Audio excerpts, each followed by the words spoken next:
बुलढाणा जिल्ह्यामध्ये उन्हाळी उडीद आणि मूग याचा पेरा वाढलेला आहे। आपण बघू शकतो मी सध्या उडीद या शेतामध्ये आहे आणि ह्या वर्षी प्रथमच बुलढाणा जिल्ह्यामध्ये उन्हाळी उडीद आणि मुगाचा पेरा या ठिकाणी वाढलेला आहे। सोबतच मका असेल, तीळ असेल आणि भुईमुग असेल याचा सुद्धा पेरा या बुलढाणा जिल्ह्यामध्ये वाढलेला आहे। तब्बल 24,000 हेक्टर वरती उन्हाळी उडीद, मूग, भुईमुग, मक्का आणि तीळ या पिकांचा पेरा या ठिकाणी वाढलेला आहे।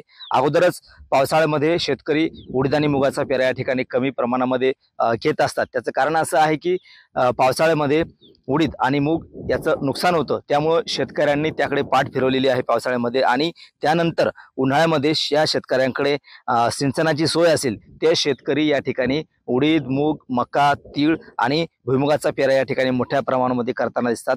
त्यामुळे शेतकऱ्यांचे या ठिकाणी उत्पन्न वाढताना सुद्धा आपल्याला दिसत आहे। एकंदरीत पाहिलं तर सध्या मार्केटला जरी उडदा मुगाला भाव चांगला नसला तरी मात्र उन्हाळ्यामध्ये ज्या शेतकऱ्यांकडे सिंचनाची सोय आहे ते शेतकरी मात्र उन्हाळी उडीद आणि मूग या पिकाकडे वळलेले आहेत। सोबतच मका सुद्धा या ठिकाणी घेत आहेत आणि त्यामुळे शेतकऱ्यांना या ठिकाणी उन्हाळी पिकामुळे या ठिकाणी आर्थिक जो फायदा आहे तो सुद्धा या ठिकाणी मिळत आहे। आणि शेतकऱ्यांच्या जे जनावर आहेत त्यांना सुद्धा यापासनं चारा आणि कुटाराची सोय सुद्धा या ठिकाणी उपलब्ध होत आहे।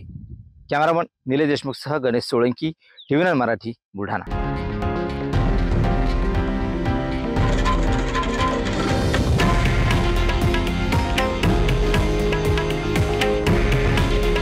हे आहे देशातील नंबर 1 न्यूज नेटवर्क आणि आपण पाहत आहात TV9 मराठी। काळजी तुमची, हित महाराष्ट्राचं।